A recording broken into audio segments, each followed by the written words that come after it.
हो गया था। पांचवा ग्रुप पढ़ना है। अब पांचवा ग्रुप का नाम क्या है? Annelida group. पांचवा ग्रुप के नाम क्या है? एनेलिडा। एनेलिडा, ठीक है, एनेलिडा। लिखना होगा तो लिखना, ठीक ना। पहले तो इसके बारे में थोड़ा समझ लेते हैं। हाँ, इसके बारे में थोड़ा समझ लेते हैं, ठीक है।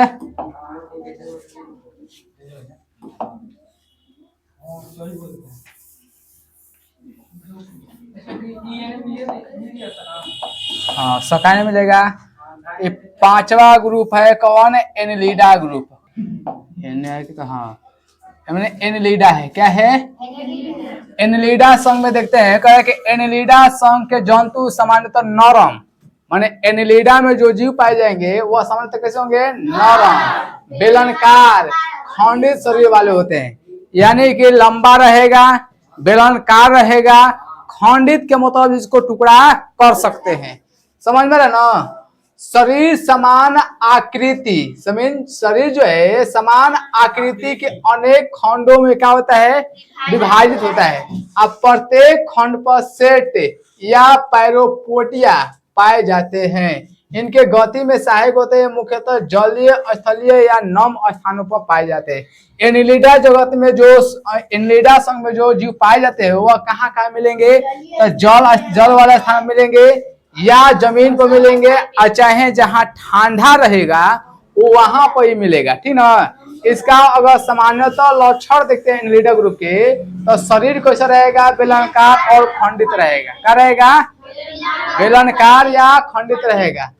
3 जन्म परतें होती है। कितने जन्म परतों के? 3 परतें होती है। कितने? 3। Ectoderm, mesoderm, endoderm. यानी कि इसमें पाए जाने वाले जीव में कितने परत होती है? 3 परत। और तीनों परत के नाम कौन कौन है? एक्टोडर्म, मेसोडर्म, एंडोडर्म, ठीक ना। 3 परतें होती है। तीनों परत याद रहना, एक्टोडर्म, मेसोडर्म और क्या होता है? एंडोडर्म। इनके सच्ची देह गुहा जो होती है उपस्थित होती है। सच्ची देह गुहा होती है, मैंने इसके देह गुहा जो है एकदम वास्तविक होता है। क्या होता है? वास्तविक होता है, ठीक ना। अधिकांश जलीय, कुछ स्थलीय, जैसे कुछ जो है जल में पाया जाता है और कुछ कहाँ पाया जाएगा? स्थल में पाया जाएगा। एक जैसे बताओ केचुआ, केचुआ कहाँ मिलता है? जमीन के अंदर मिलता है। जोंक, जोंक कहाँ मिलती है बताओ तो? पानी मिलती है ना। तो ये जोंक हो गया चाहे केचुआ हो गया, ये सब कौन संघ के आएगा? एनेलिडा संघ में आएगा। क्या आएगा? माने अब देखो त्वचा जो है शोषण त्वचा द्वारा या गलफड़ों द्वारा होता है। इसमें एनेलिडा ग्रुप में पाए, हाँ, सांस एनेलिडा संघ में जो जीव पाए जाते हैं वह सांस कहाँ से लेते हैं? तो त्वचा से या तो फेफड़ा से। केचुआ बताओ किससे सांस लेता है? त्वचा से लेता है, क्योंकि वो मिट्टी की क्या होता है? अंदर। जो मिट्टी के अंदर रहेगा वह त्वचा से ही सांस लेगा। समझ में रहे ना? जैसे अगर मेढक को भी देखें, जब जमीन के अंदर रहता है तो मेढक क्या होता है? त्वचा सांस लेता है। तो इसमें बताओ एनेलिडा संघ में जो जीव पाए जाएंगे वह या तो किससे सांस लेंगे? या तो फेफड़ा सांस लेंगे, या तो किससे सांस लेंगे? त्वचा से। अब बताओ एनेलिडा ग्रुप, एनेलिडा संघ में पाए जाने वाले जो जीव होगा वो स्थल में पाया जाएगा और जल में भी पाया जाएगा। समझ में रहे? या कोई नमी वाले स्थान पर, जहां नमी होता है ना, जहां गोबर वोबर फेंक दिया जाता है, वहां वो बताओ केंचुआ उचुआ मिलता है। जैसे मछली मारने के लिए केंचुआ को चारा के उपयोग करते हैं कि नहीं करते हैं? तो जहां नमी वाले स्थान होता है वहीं से ना होता है। समझ में रहे? रक्त परिसंचरण तंत्र बंद होता है, बंद प्रकार के। यानी रक्त परिसंचरण कितने प्रकार होता है? 3 प्रकार के। रक्त परिसंचरण जो होता है कितने प्रकार के होता है? 3 प्रकार के, ठीक है। रक्त परिसंचरण को अगर देखेंगे तो कितने प्रकार के होगा? 3 प्रकार के। अब कौन कौन तीनों प्रकार के? एक होता है खुला। क्या होता है? खुला। रक्त परिसंचरण, रक्त परिसंचरण, ठीक है। ये 3 प्रकार के होता है। कौन कौन? पहला हो जाएगा कौन चीज? खुला परिसंचरण लेते हैं। खुला परिसंचरण, ये 10 क्लास में फिर पढ़ना है, ठीक है। दूसरा जो है कुछ होता है बंद होता है। क्या होता है? बंद परिसंचरण, बंद परिसंचरण।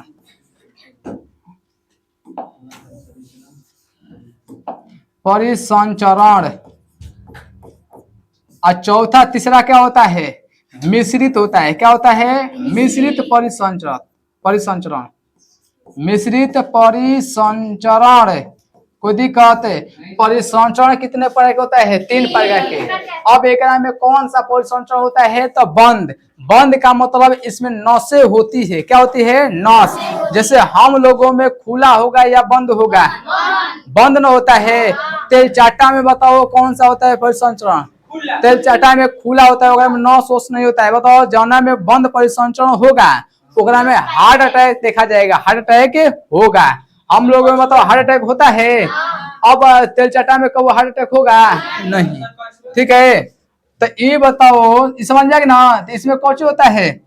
बंद परिसंचरण होता है। ठीक है, अब यहाँ पर ध्यान दोगे, उगने दो।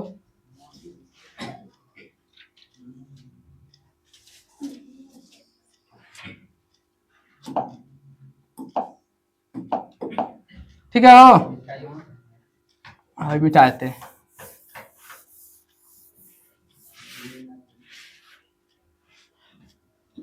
उत्सर्जन के लिए नेफ्रिडिया होते हैं। क्या होता है? नेफ्रिडिया होती है। उत्सर्जन का मतलब समझता है हानिकारक पदार्थों को शरीर से बाहर निकालना। क्या कहलाता है? उत्सर्जन। तो एक में उत्सर्जन के लिए कौन सा अंग होता है? नेफ्रिडिया होता है। क्या होता है? नेफ्रिडिया होता है। ठीक ना? उत्सर्जन के लिए कौन सा अंग होता है? नेफ्रिडिया। अब यहाँ पर लिंग पृथक या उभय लिंगी होते हैं। ये कौन सा होता है? उभय लिंगी। उभय लिंगी के मतलब एक में नर और मादा दोनों का अंग होगा। समझ में ना? एक ही में क्या होता है? नर होता है, एक ही में क्या होता है? मादा। दोनों के अंग पाया जाएगा, इसलिए इसको क्या कहते हैं? उभय लिंगी। उभय लिंगी का मतलब ही होता है ओकरा में दोनों अंग पाए, नर और मादा दोनों पाए जाए। अगर वर्गीकरण के अनुसार देखेंगे कि इसका वर्गीकरण एनिलिडा संघ में जो पाए जाते जो है उसको कितने संघ में बांटा गया? देखो एनिलिडा संघ को मुख्यतः निम्न वर्गों में बांटा गया है। कौन कौन? 3 भागों में। एक होता है पॉलीकीटा। क्या होता है? पॉलीकीटा। एक होता है ओलियोकीटा। क्या होता है? ओलियोकीटा। यानी कि जो एनिलिडा संघ में पाए जाते हैं जीव उसको कितने वर्गों में बांटा गया है? 3। कौन कौन? पॉलीकीटा, ओलियोकीटा, हिरडोनिया। क्या होता है? हिरडोनिया। जैसे अब बताओ पॉलीकीटा में कौन कौन जीव आएंगे? जैसे नैरिस आएगा, वस्कुलम आएगा। नैरिस और क्या आएगा? वस्कुलम। अब वस्कुलम कैसन होता है उसको देख, यहाँ पर दीदी। हाँ देखो वस्कुलम यहाँ पर है, केचुए जैसा है ना वस्कुलम। तो वस्कुलम बताओ ये एनिलिडा संघ के है, लेकिन एनिलिडा में कौन सा है? पॉलीकीटा है। क्या है? पॉलीकीटा। अब यहाँ पर ओलिगोकीटा। ओलिगोकीटा में कौन आएगा? केचुआ आएगा। केचुआ एनिलिडा संघ का है। एनिलिडा संघ में कौन है? तो ओलिगोकीटा। क्या हो जाएगा? हाँ ओलिगोकीटा। अब हीरोडनिया। क्या होता है? हीरोडनिया। हीरोडनिया में कौन सा आएगा? जोन। हीरोडोनिया में कौन सा जीव आएगा? ये हो गया एनिलिडा संघ का हो गया समाप्त। कोई दिक्कत? कोची? हाँ, एक महत्व देखो, महत्व जो है केचुआ मिट्टी की उर्वरता को बढ़ाता है, इसलिए केचुआ को क्या कहते हैं?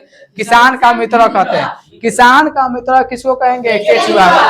ठीक है, अब यहाँ पर जोंक का उपयोग चिकित्सा में किया जाता है। जैसे पहले क्या करते थे, घाव हो जाता था किसी का बड़का बड़का, तो पहले के डॉक्टर क्या करते थे? घुआ के ठीक करने के लिए जोंक लगाते थे। देखना जोंक के लड़ाव में ऐसा पदार्थ होता है ना, जहाँ एक बार धो लेगी ना वहां पर घाव सुखाई जाएगा। तो घाव को ठीक करने के लिए पहले इसका उपयोग करते हैं, जोंक का।